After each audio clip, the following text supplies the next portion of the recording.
Hey everyone, welcome to AMC Movie Talk for movie fans. I'm your host, Ashley Mova, and this is the daily show where we give you all of the latest news from the world of movies, plus a little bit of insight into what it all means. Leading off the show today is AMC Movie News production manager, Dennis Zen. Hello, everyone, and welcome to a brand new episode of AMC Movie Talk. It is not Friday, it is actually Monday, but I'm filling in for John, who is busy doing important AMC stuff. Ew. Also here, writer-director John Schnapp. Hey, what's going on, guys? Finally saw The Hobbit 3. And also here, AMC's Christian Harloff. We're doing important AMC stuff. Movie Talk. Yeah! And also here, AMC's Mark Ellis. Hey, big ups to everybody who came to my shows in Portland this weekend and Portland Comic-Con. It was great to see so many AMC fans out there. Thanks for the memories. Well, before we get into our regularly scheduled program, there's a bit of news that came out earlier today. Disney sent out a PR release announcing that Emma Watson would be playing Belle in the live-action version of Beauty and the Beast, directed by Bill Condon, I believe. So let's talk about that before we get into the subjects.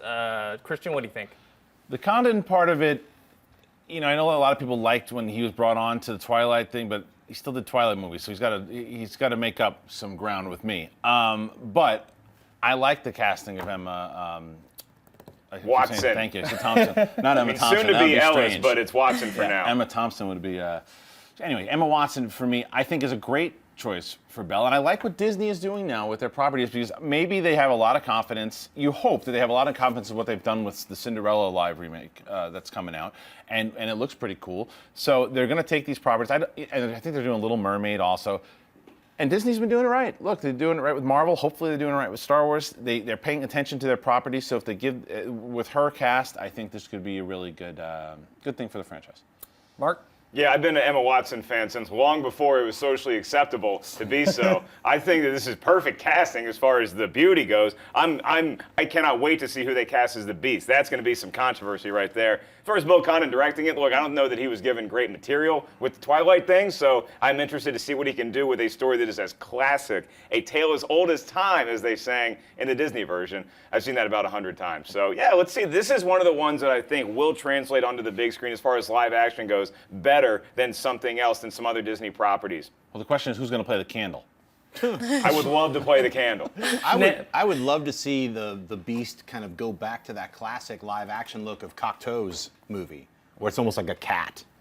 It's like a 1920s or 30s film. He kind of looks like a cat in the TV show too. Say what? You look like a kid Yeah, in he's the very TV cat. show. Yeah, it was a little more creepy and weird. I think this is. I think they're going to make like an Avengers out of all these princesses. They're going to have all of them team up. They're going to have Cinderella, Ariel, all of them team up on some adventure in like 6 years. Well, remember that, speaking of the cat look, remember there was that TV show with Linda Hamilton, was it called The Beast or something like that? And he was more cat-like looking. I mean, they were just taking the I think it Beauty was and the called Beast. Beauty and the Beast. Yeah, that's what I was talking about. Yeah, it was right out of Beauty and the Beast. He looked like a feline. Yeah. Okay, I'm excited about the casting of Emma Watson. Bill Condon, yes, you can't really judge him on the Twilight films, but I did see Fifth Estate, and I wasn't a fan of that. Yeah, that makes me a little bit worried. All right, let's get on to our regularly scheduled program. All right. Two major award shows, the Producers Guild of America and the Screen Actors Guild Awards, took place over the weekend. Here are the winners for the major movie categories. For the Producers Guild of America Awards, Outstanding Producer for Documentary Feature, Life Itself, Outstanding Producer for Animated Feature, The Lego Movie, and Outstanding Producer of Theatrical Motion Pictures, Birdman.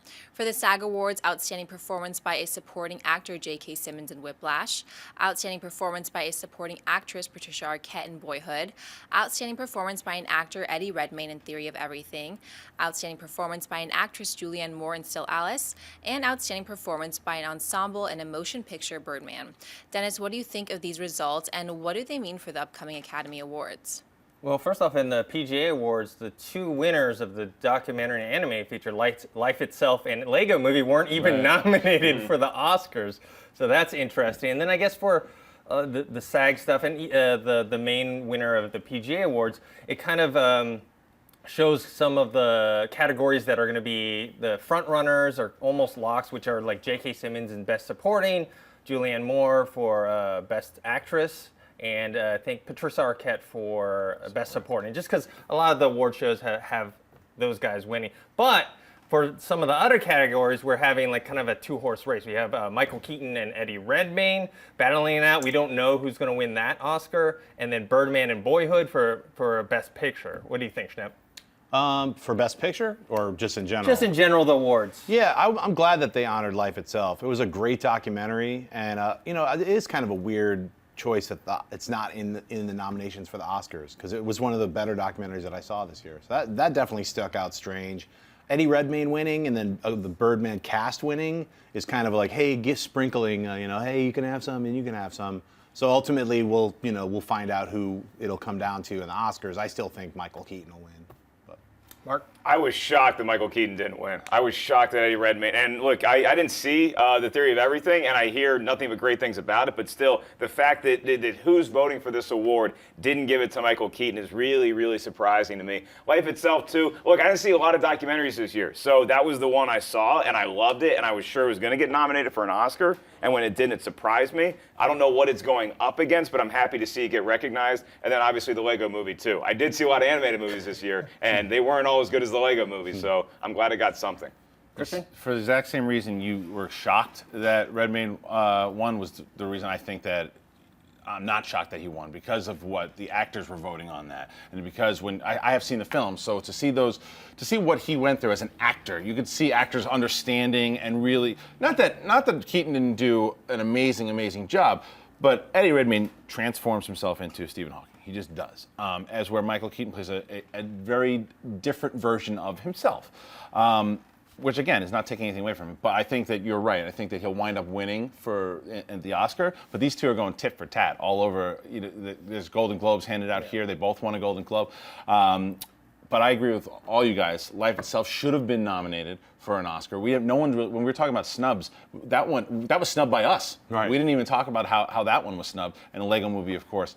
So It was snubbed by the people talking about the snubs. It was. That's right. Yeah. It was. Ex-snubbers, Yes, re-snubbers. It's true. So You're getting real Meta-snub. inception with Meta. this. This week on Meta Meta Snub. Yeah. So, I think that we're going to see very similar results at the Oscars. There'll be a couple shockers. I still think that Theory of Everything has an outside shot of winning Best Picture. Best Picture?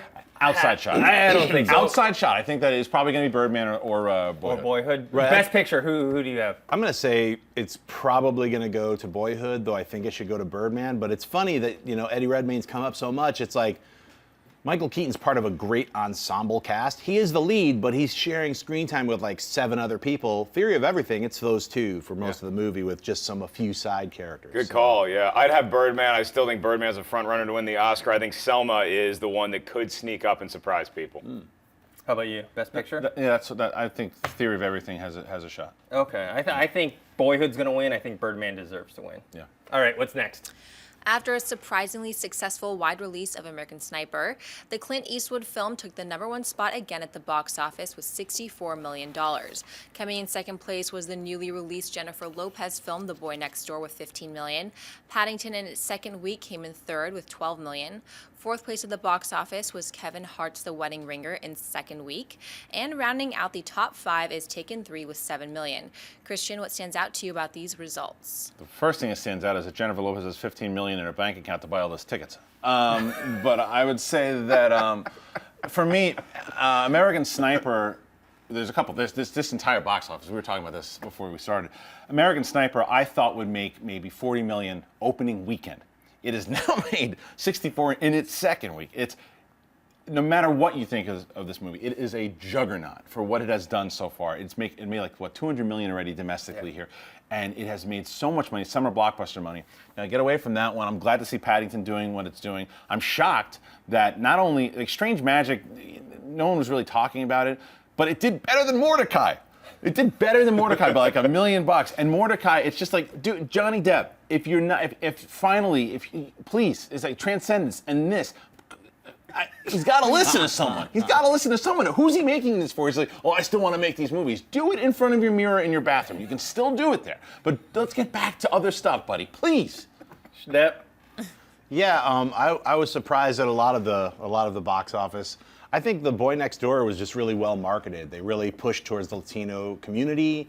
Jennifer Lopez went back to doing something that she'd been successful in doing before, and that's why it hit. Like, a lot of people wanted to see, I'm going to play with her cookies or whatever that stupid line was. They had a lot of little really groany, kind of groaner lines in the trailer, but somehow that made people, here's my money. I don't know how it worked, but it worked.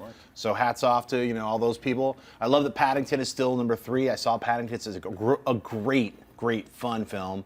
And Mordecai, that's the surprising thing. I mean, Taken 3, Wedding Ring, those all make sense. American Sniper makes sense. Mordecai and Strange Magic are the hoo-hoos, And yeah, Strange Magic made another $1 million more than Mordecai. It really is sort of, we all joked about Mordecai for like the last 5 months, and we all were like, yeah, that's going to be a box office bomb, but how bad? We all didn't think, 100 million, Mordecai, what? Never. We all knew it was going to just bomb out, but 4 million, that's embarrassing. I posted a pic of all of us on our Instagram that you guys didn't see, and I made fun of Mordecai right before we went live. So we're still making fun of it today. What shocks me is American Sniper. I mean, I need to see this movie again to see if I missed a Wookiee in it, or Iron Man, or some sort of Na'vi tribe member in there. Like, how is it making this much money? It's a great movie, and I loved it. I thought Bradley Cooper was phenomenal and deserved his Oscar award, but this is something above and beyond. Like, this is just, it seems like everybody in the United States is just rallying to this cause. I think it's kind of a cool thing to see. Regardless of what you think of the movie, you should think about the movie, and by doing that, you need to go see the film in order to have an opinion about it. So I think that people, they want to talk about this movie long after they leave the theater. They want to have conversations with their families and their friends about what went on in this movie, and I think it's cool when something in cinema can do that. And then, The Boy Next Door, I think it should have made about 20 to 25 million. I think the critical reviews heard it. I think that a lot of fans wanted this to be the next Enough, which was a neat movie starring Jennifer Lopez where she beats the crap out of a dude. This one, she never quite gets to that character, and I think that hurt it as the weekend went on. Well, I saw Paddington, which was great, and then me and Roth Cornett, who used to work here at AMC Theater, she works at IGN now, we went into Boy Next Door afterward. It was packed. Wow. Obviously, it was all like teenage and 20-something-year-old girls watching it, and I was actually looking forward to more of those cringe-inducing lines, but there weren't enough of it. But in terms of American Sniper, yeah, I'm with you. I thought it was going to make 80 million total, like total domestic, and so the box office success surprises me. Mordecai, we all knew what was going to happen with it. The thing that shocks me about Mordecai, though, it's rated R. Which I was like, what is it? Wow. Why is it rated R? They marketed it like a PG-13 movie, right? Remember when they marketed, remember The Judge? I was like, oh yeah, that's PG-13. And when I found out that was R, I was like, oh, okay, that makes sense of why it bombed. I mean, that's not the only reason why it bombed. But that movie didn't bomb half. No. That movie was disappointing as far as what Warner Bros. It didn't, not bomb. This is PU. Throw it in the garbage and don't open the lid. Yeah, but when you watch the trailer, do you get an impression at all that it's an R-rated film? No. There's a lot of kids going to the box office like, one for Mordecai. Exactly. Oh. So I guess Johnny Depp, when he's talking about Olivia Munn, like, haha, is this the way you're supposed to? I guess they show that or something, right? I might have to see that movie now. Buy a ticket for Paddington. All right. Now on to the buy or sell segment. Ashley, what do we got? Empire Magazine's latest issue features 2 brand new covers featuring Avengers Age of Ultron. The first is a group shot of the Avengers team, and the second is a close-up shot of Ultron's face. Inside the magazine, there's an interview with director Joss Whedon, who had this to say about the Avengers. I've been working on a lot of Ultron scenes, so I'm very anti-Avengers right now. You can't write someone if you don't love them, and I've come to the conclusion that Ultron is right. The Avengers need to die. Schnepp, buy or sell these covers and Whedon's quote. I love Joss Whedon. He's so awesome. I buy these covers. I buy his quote. I cannot wait to see this film because Marvel's really smart. They give Joss a lot of rope. They let him rewrite scenes on the fly. They let him kind of just, when we see this is going to be Whedon unleashed. It's going to be a great film. I'm feeling very, very confident. The one cover I'm not going to buy, I'm only going to half buy it, is Where's the Vision? They keep hiding him. He's invisible right now or something, All right, Mark. I like the element of surprise. I mean, if it was possible for the Age of Ultron to solidify itself as my most anticipated film of the summer, more than it already could, this did it. I mean, seeing the cover, and I like that they put, you were upset that they didn't have Vision in there. I think it's neat that they put Quicksilver and Scarlet Witch in there too. It's introducing new characters, and it's showing all the fans that maybe aren't as hardcore as us or in the business like we are, that, hey, there's going to be new stuff to this film. This isn't just another one where the Avengers, something evil happens and we got to stop it. it. This is a whole different world, and how menacing Ultron looks, I can't get over. That villain is awesome. I can't wait to see this movie. I buy the Ultron cover. I buy Joss Whedon's quote because it's awesome and hilarious. I sell this Avengers group shot. Yeah. It just looks so photoshopped. They look disproportionate to each other. And look at Scarlet Witch's pose. Like, what is that? What is that? And then they decided, remember there was all those complaints about Black Widow and like her poses in the first Avengers posters? Right. So instead they made Hawkeye, Jeremy Renner, do some sort of behind turning around, look at my ass pose. So, Christian? I am going to agree with you 100%. First of all, I buy the Ultron, just a shot of Ultron. This dude is looking more and more like, a lot of people have had complaints about the Marvel Cinematic Universe villains. Besides Loki, there really haven't been a lot of great ones. I think, and I'm very optimistic, that is going to change very soon, because this dude looks awesome. He looks very menacing, and I love that picture. I'm just kind of looking down. The reason I like the quote so much and I buy the quote is because Joss Whedon's a great, fun writer. So when he's in the mind of Ultron, you know that he's thinking of it. And he's just one of us. He's a geek and he's going crazy, like just writing and going, yeah, I hate these. So take down Iron Man, do this. I'm like, yeah, that should make you happy as an as an Avengers fan, that it's going to go down. But I could not agree with you more. I'm not a fan of the group shot. It all looks just like, hey, we need to put together all the Avengers, throw them together, and it looks mixed. It doesn't. Johansson's head looks like it was put on at the last minute, and the only one is the Hulk going, I can't believe I had to take a shot. It's like old Harrison Ford, like doesn't want to be with the cast. You know? I just wish that the Hulk was wearing a mask. Like no one else is wearing their mask, but the Hulk is for some reason wearing like a Zorro. How often did the photographer have to like step back again to get Hawkeye? And they're like, okay, let's try to get you in there too. Scoot in, everybody. Can we just cut Hawkeye out? All right, what's next? While an animated Jetsons movie has been rumored for some time, it now looks like it may actually be happening. Deadline is reporting that Warner Brothers, who owns the rights to the iconic Hanna-Barbera cartoon, has hired screenwriter Matt Lieberman to pen a script. Mark, buy or sell the idea of an animated Jetsons movie? I'm not gonna buy it as much as that dude. Sure, let's have a Jetsons movie. I saw the Jetsons animated movie when I was a kid in the early '90s in theaters, and it was fun. It's a fun premise. I would rather see a Jetsons movie in the theater than the Flintstones, which is the other. Alice, you're fired. The Hanna-Barbera property. So I like when you go to the future, and I like seeing there's so many times in movies when you just get this boring, dusty, sandy, post-apocalyptic vision of the future. Now let's see a fun future. Let's see a future where there isn't a war that obliterated Earth. Let's just have a fun future where the rest of the family spends way too much of George's hard-earned money. Yeah, Christian? I sell it. I sell it. I don't care. I mean, that's not to say that I don't watch it and you and I were talking about this right beforehand. A team could put it together, make the funniest script ever, and make it endearing, and I'd come out loving it. I'm just not excited about it. It's just, I think it's way past its time, ironically, and I just, I don't know. I just don't care.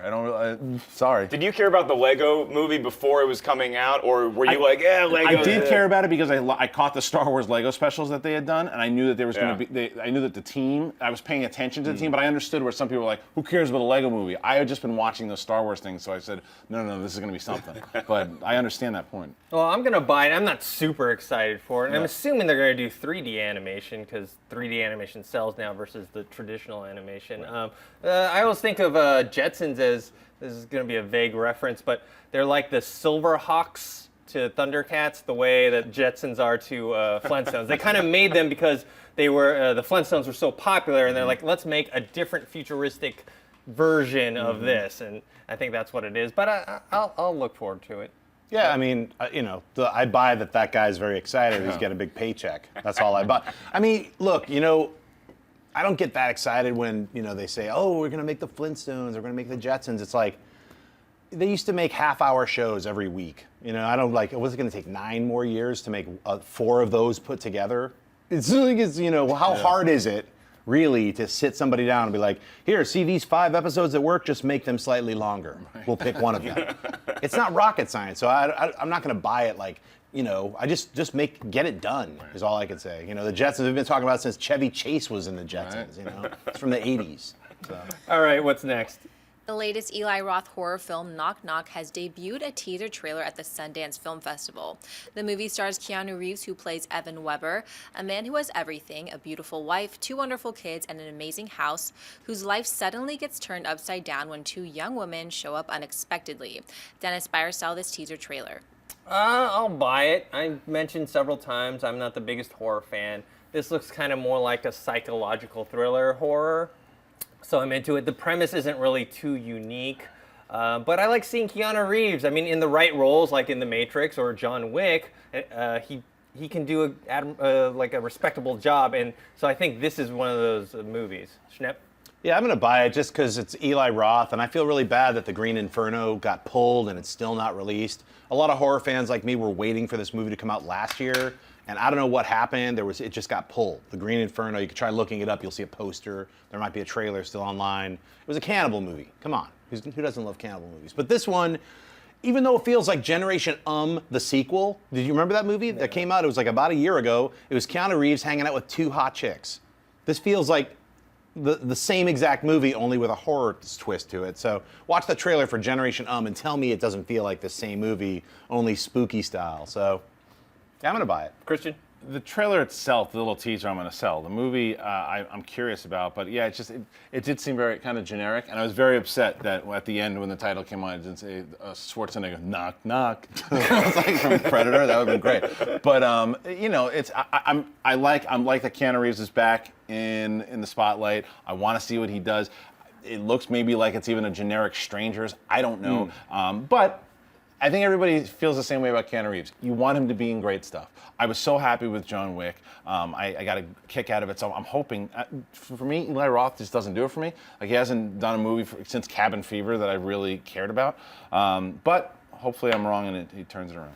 Yeah, I'll buy it. I mean, I love horror movies, and this trailer itself, like, it was a super tease, though. Like, even, I love teasers, and this one was even, to me, I was like, I'm a little hungry after that. I mean, you got to give me something. Like, it just ended, right? Yeah. It was like the last Sopranos episode. It just boom, just ended, and that was like, come on, give me something. But so I don't know if Eli Roth is holding back a lot of torture porny kind of stuff. I don't like when they get to the level of like Saw or Hostel. I like when there's more of a story involved. It looks like we're going to get that with here. And I'll agree with you guys. I think Keanu Reeves would be the right character to play this role because he's clearly older, but he's still charming enough to where he thinks that maybe these girls could be attracted to him, and all this other craziness is going to ensue. So sure, let's have this movie, and let's have more of a trailer.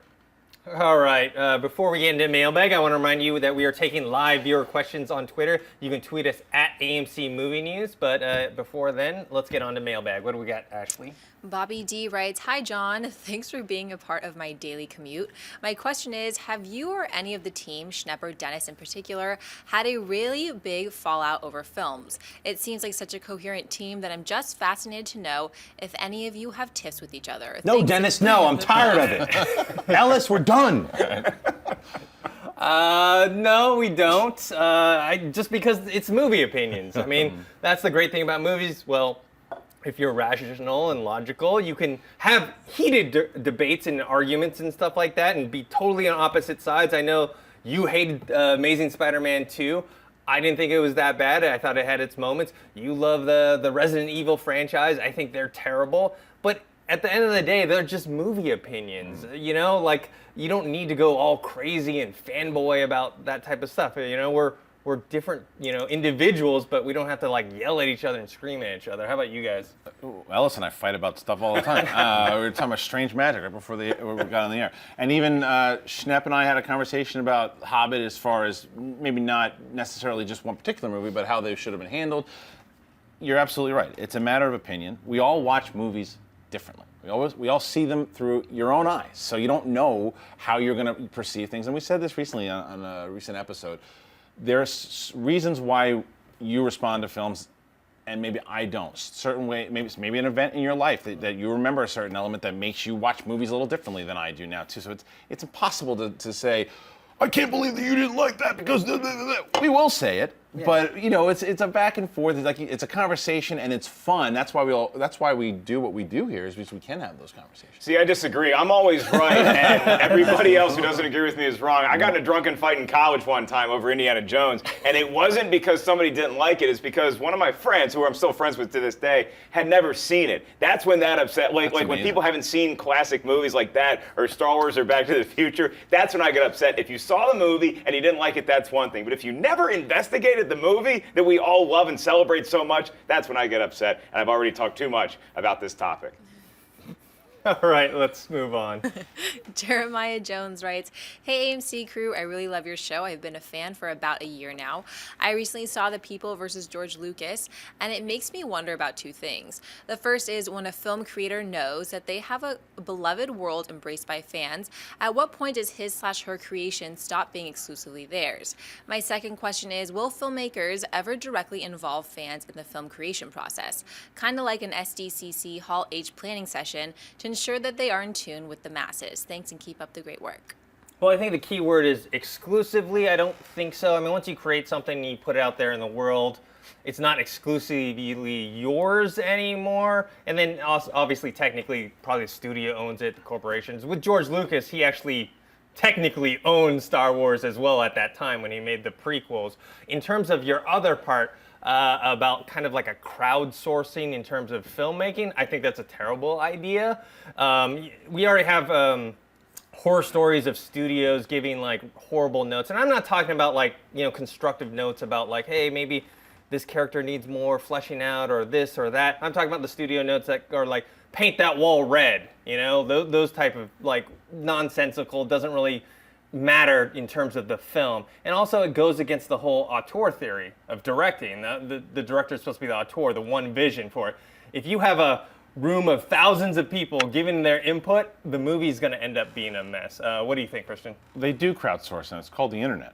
They look. Don't be naive in the fact that a lot, whether it be Lucasfilm, Marvel, whoever it is, they're looking at what people are saying, and they're taking notes from what fan opinions are, and not to say they're going to listen to everything fans say, but they listen to what fans are saying. That's the positive and the negative of the age that we live in with so much information, is that the studios do find out like what popular opinions, and sometimes they leak stuff to see how things are going to go over with the fans. And if it doesn't go over well, sometimes, we pulled it back because. They'll never say, for your point exactly, they're never going to say, because the fans were saying this, because that opens Pandora's box. But they listen. They pay attention, not to everything, but they're absolutely listening to us. Snip. I think there's a fine line between, you know, what we're talking about as far as movies have like preview screenings of films, and you get to see a film like maybe 6-8 months before it comes out. You can make a few notes like, hey, maybe change the, you know, tighten up the beginning, or the ending didn't work, or is there more footage of this other character? They were great. And if enough of those notes hit the producers and the director and the writers and everybody, they'll make changes accordingly, because it's like, that's why they do these preview screenings, to help mold a film a little bit better, not to homogenize it, so to speak, but to see like, if a film is rough around the edges and they're like unsure about certain things in the film, that's a good way to preview screen it. I personally am against preview screenings, but for like large films, it makes sense. But like, you know, the smaller the film, the less they should have preview screenings, because it's made for a niche market, and it should, you know, once you already greenlit the thing, that should be enough to be like, just make the film. You don't need to test screen it and like change it again. You know, so I don't know. It's a really fine line, like I said. You know. I think that's part of the excitement about Hall H, too, is that fans really can tell that they're going to go crazy for what they really want to see. When they hear cool plot points or when they see a really neat trailer, they go crazy because they know that the people behind that is actually in the room with them, and they know that they can influence it. And like what Christian said, with social media the way it is, that you can have an opinion, you get it out there. So it's really exciting time to be a fan, even if it's not Joss Whedon calling random fans on the phone and being like, hey, what do you think about this? Should I go this far with Ultron?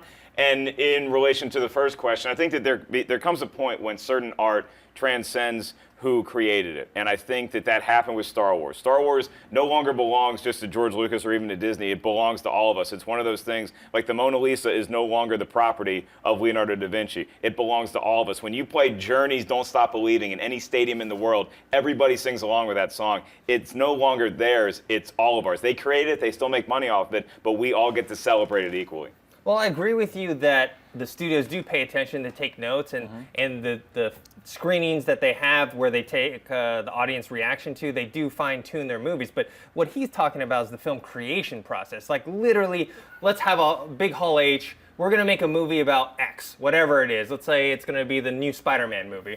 Hey guys, what do you guys think we should do? What villain? You know, everyone put up your hands. That's a recipe for disaster. Yeah, exactly.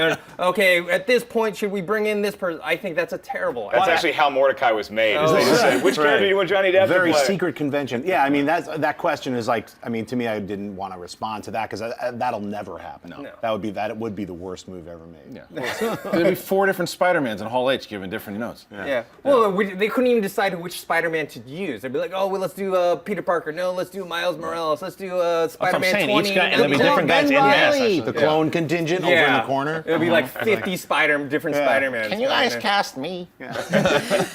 All right, guys, that's it for Mailbag. We're going to take a few live viewer questions. You can tweet us at AMC Movie News. So, Ashley, what do we got? Jordan Anderson writes, what actor, male or female, would you see in any movie just because that actor is in the movie? For me, it's Liam Neeson. Christian? I got Tom Hardy, Fassbender, those 2 guys right now. And even DiCaprio is a dude, like, he's doing movies like left and right that I want to check out every time. Like, again, with Hardy and DiCaprio coming out with Revenant, that's like, yeah, sign me up. And Gary Oldman a lot of times too. The movie, even I know the movie, like that was some horrible movie he did a couple of years ago. It was a Red Riding Hood thing. The only reason I would see it is because Oldman was in it.